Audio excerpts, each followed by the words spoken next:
Hey eBay friends, it's Suzanne A. Wells. Thanks for coming back for another video. And I am back to working on my top 100 items to sell on eBay. Just to let you know, I am trying out sitting on a yoga ball at my desk instead of in a chair because I'm just sitting way too much and I'm starting to feel it.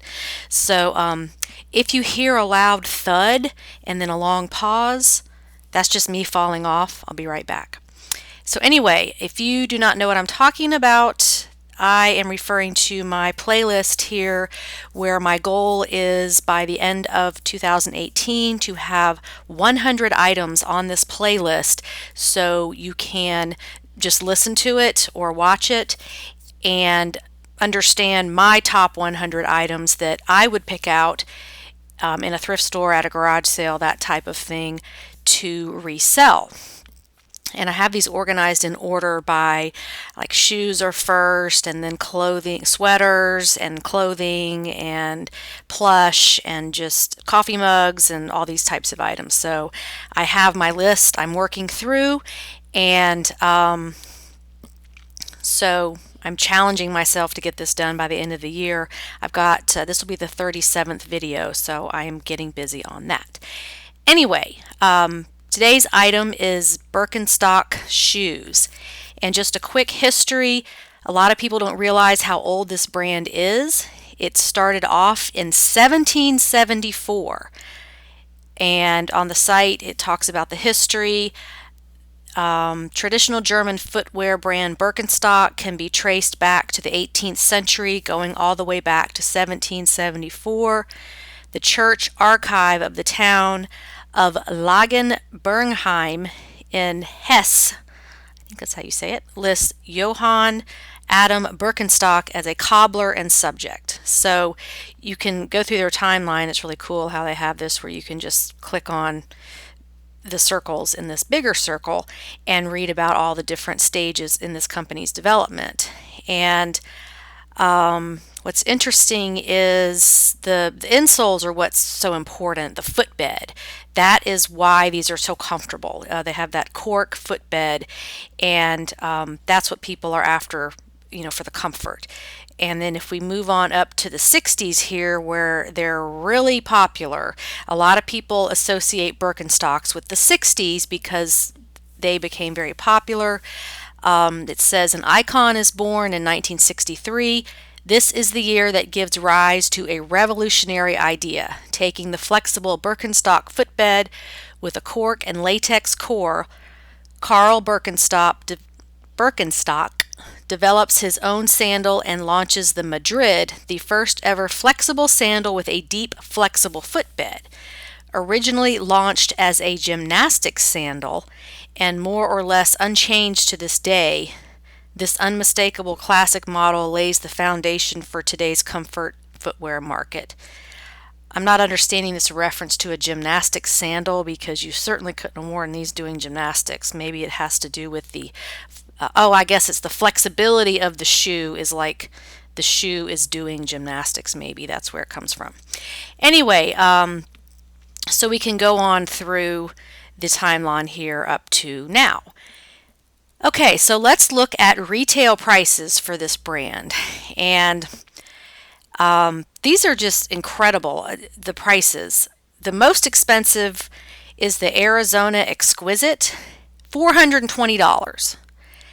And I mean, incredible that people would pay this for shoes. And I understand, everyone has their things that they're going to spend money on. For me, it's a really good bed, because a great mattress, because you spend a third of your life in the bed and you want a good night's sleep. So, every 8 years or whatever it is, I do buy the best mattress you can buy because that's important to me. So people with foot pain or who just want comfortable shoes, they may pay this. Then we go on down the line. Here we've got more of this Arizona style that is in the 350s, 270s. We've got the Ramses and the Giza These are very popular styles, over $200 new. And to look at it, it's not that much of a shoe. I mean, it's pretty basic. I'm guessing most of you out there know what Birkenstocks are. You've heard the reference over the years. They're the reference to hippies wearing Birkenstocks and all that kind of stuff. So people know the brand, but a lot of these shoes are very plain looking, and there's a lot of copies, a lot of reproductions. I think even Walmart and Target have something that looks like this. White Mountain is a brand where you see a lot of reproductions, so you want to make sure it is the actual Birkenstock. You want to look closely at that for the logo. So let's go over to eBay and see what's going on there. Now I've got current active listings in used condition, because that's generally what you're going to find if you are a picker, who is who I'm talking to in my videos. So we've got just under 7,500 results for Birkenstocks in the clothing, shoes, and accessories category. That includes women's, men's, and children's. So if we switch to sold listings, let's say again, we've got 7,500 actives. Let's see how many we get in sold, and that will give us an idea of how well these sell. 16,000 in sold. So that tells you this is a great seller, because there are more sold than there are active. Of course, the solds look at a 30-day history, but the actives are looking at what's going on right now. So this tells me it's not an oversaturated niche. There's lots of room for you to go on and sell these items. Now this first listing here it's an outlier. It's a a Birkenstock lover's dream, I think is what they said in the listing, because it's a whole bunch of them. It's a collection of, let's see how many are in here, 17 pairs of Birkenstock shoes, and it says this is a Birkenstock lover's dream come true. Yes, I can see that. So this person apparently had this whole collection and they sold them all together. That was an auction. It had 64 bids on it. That is an indicator of the popularity of this brand. They started the auction at 99 cents, and it went all the way up to $354.80 with 14 bidders. Yeah, that's an incredible auction. You don't see auctions like that much anymore, with that much activity, that many bids, and that many different bidders. So this person knew what they were doing there.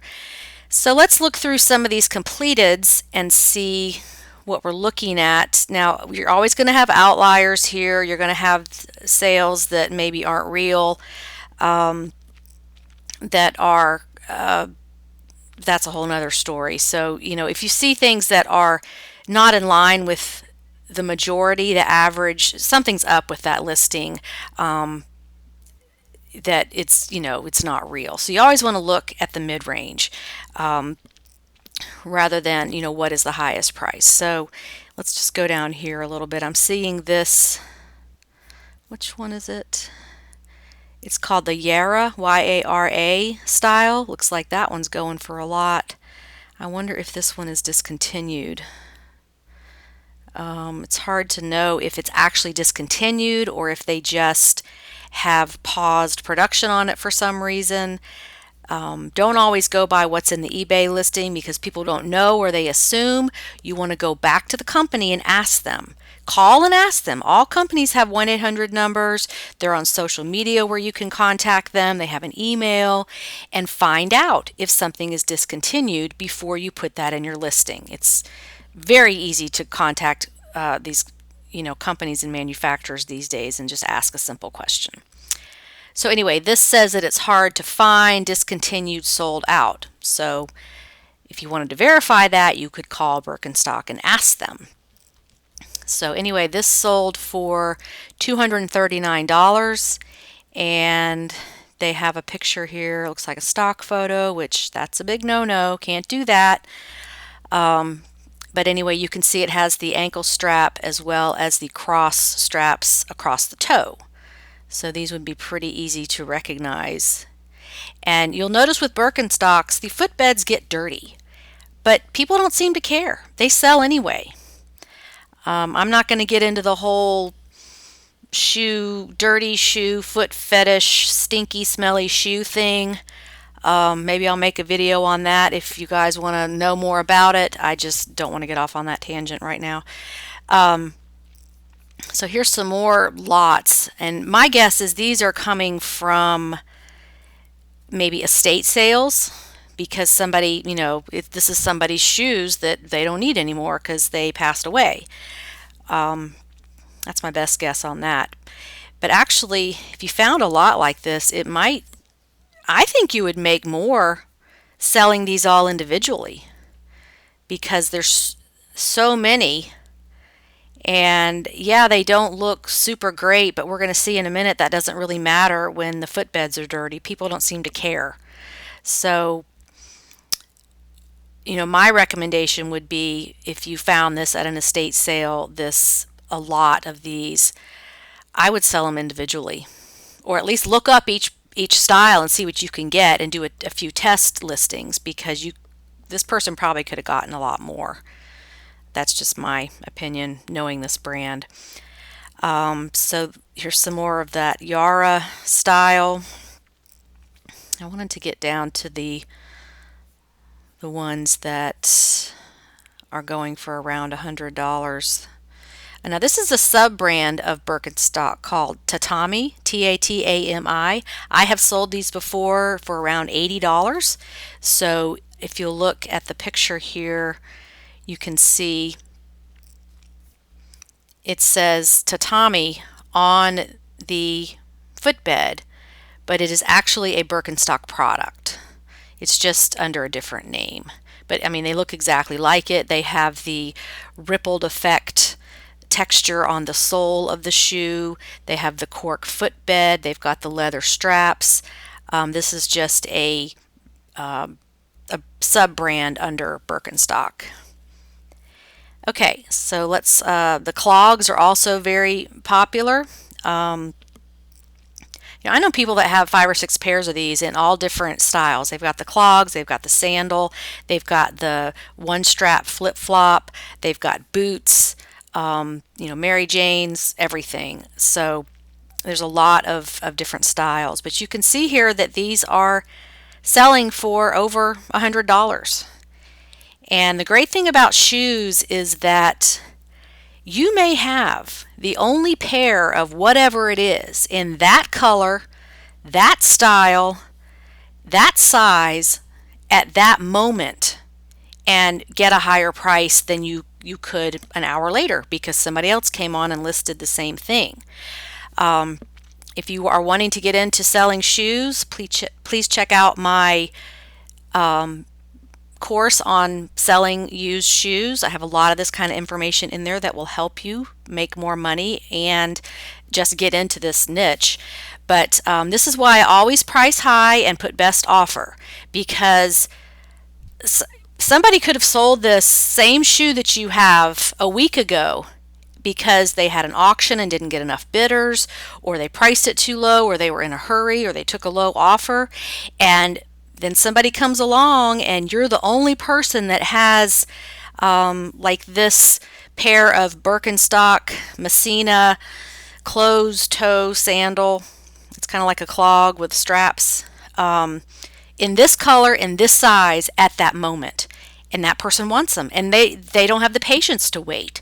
They don't want to wait for more to be listed. There may be an auction going on that they don't want to wait for the outcome. They want their shoes. So I really encourage you to price these high and have best offer, so that you leave that window open for that type of situation, because it happens all the time. Okay, so let's go here a few more pages into the completeds. I wanted to show you that these still sell even though they're not in perfect condition. And I know selling shoes has a real ick factor for some people. My suggestion, if it's that icky, just don't do it. But, to me, like this right here, I would never wear shoes like that, just because I just, there's a bit of an ick factor wearing it myself, but I know that some other people don't care. Um, and I may own shoes that look like this that I've had ever since they were new, and I'll wear them, but I don't think I would buy some like this and that had the footbed looking this way. And I'm not trying to be a snob or, pretentious or anything. I'm just saying I'm not this person's customer. I buy used shoes and wear them all the time, but I don't think I'd buy these. However, other people will. So you have to get out of your own head, get out of your own way, and look at the completeds to see what people will pay. So, this has a dirty footbed. That's just, it is what it is. It's a dirty footbed. But this sold for $85. And you can find shoes if you're going to the Goodwill outlet for what, $1 or $2, depending on how you're charged. At our Goodwills, they're around $5. I would absolutely buy these shoes for $5, knowing I could sell them for $85. If you don't want to touch them, wear latex gloves when you're shopping, or keep some in with you and put your gloves on when you're shopping through the shoes. I see people doing that all the time. They don't want to touch them, but they want to sell them. So there's workarounds if you really want to do it. But part of this video about Birkenstocks is I have seen this for years on my Facebook group, Money Making Mondays. These will sell with the footbeds looking like this, with the other, the original owner's foot imprint on them. And that's just how these look after wearing them for a while. It kind of breaks down a little bit, and with the cork and the latex materials, it just looks like this. And here's another pair that has the footprint on the footbed. Lots of sole left there. This sold for $66 US dollars. And I mean, that's a lot of money for a pair of shoes that's not in pristine condition. So I'm really trying to push you out of your comfort zone. If you have any interest at all in selling shoes, which I know a lot of people won't. I used to date a guy that, he was just disgusted with it. He was like, I can't believe you're going to touch those shoes, and I can't believe that you're just making money selling old, used, smelly shoes. And, well, the ones I was selling weren't smelly because I just didn't want to deal with that. But he was horrified. And I was like, yep, that's me. If you can't take the heat, get out of the kitchen. So, yeah, that relationship didn't last because he was grossed out by the whole Goodwill thing. But, that's how I make my living. So if you can't deal with it, then it wasn't meant to be. I feel like I'm going to find my true love in a Goodwill store one day. Like my twin flame that totally gets me and understands the whole thrifting thing. The whole rush we get when something sells, and it's like, oh, I only bought that for $4 and you paid $80. Yay me. So anyway, that's the story on Birkenstocks. Very lucrative. Price them high. Put best offer on it. Take the time to look up the style when you're in the store to make sure that it's worth your money to pay for them. I will say that Birkenstocks are European sizing, so when you write your title, you don't have to worry about converting that, okay? Because people who wear Birks know. They know they wear a 37 or a 38 or a 42 or whatever it is. You don't have to figure that out. Just put the European sizing in the title. They'll know. And this is a good example of a pair that is a narrow. And narrows and wides always sell for more because they're harder to find. So this person started theirs off at, it was an auction. They started it off at $35. It went up to $77. 5 bidders, 22 bids. 5 people bidding on a pair of shoes is a lot. You can tell, when you go look at the bidding history, how many bidders it had. Sometimes you just have 2, and that's all it takes to drive the price up. But also, absolutely offer international shipping on these. This is a global brand. People in all countries know this brand. It's very established. I've shipped these all over the world. They're usually very lightweight and easy to ship. Please check out my video above about shipping international if you haven't watched that yet, because you guys, you are leaving money on the table when you don't ship international, especially these brands that have a global reputation and are so established. I mean, this brand has been around for like 300 years. So, okay, over 200 years. So you're missing out. There's absolutely nothing to be afraid of. These are just people that live in another country who want to buy stuff. They're coming on eBay because they want to give you their money. Remember that. They're not out to get you. They're not out to steal your identity. They're not out to rip you off, unless they're in Nigeria, which I don't ship to Africa anyway. That country has the reputation for that. But they want to buy this stuff and they want to keep it. They don't want to return it. People love this brand. They love these shoes. They want to find them in their size and wear them. So, okay, that's my speech on Birkenstock. And remember to check out my playlist on top 100 items. This will be growing over the next few months. We're going to get to 100 by the end of the year. I'm putting that out there and committing to it. So you will know what to buy, what to look for when you go in those thrift stores, estate sales, garage sales, consignment stores, church rummage sales. You're going to know what to look for to help you make more money. Thanks so much for watching and have a profitable and productive day on eBay. Bye.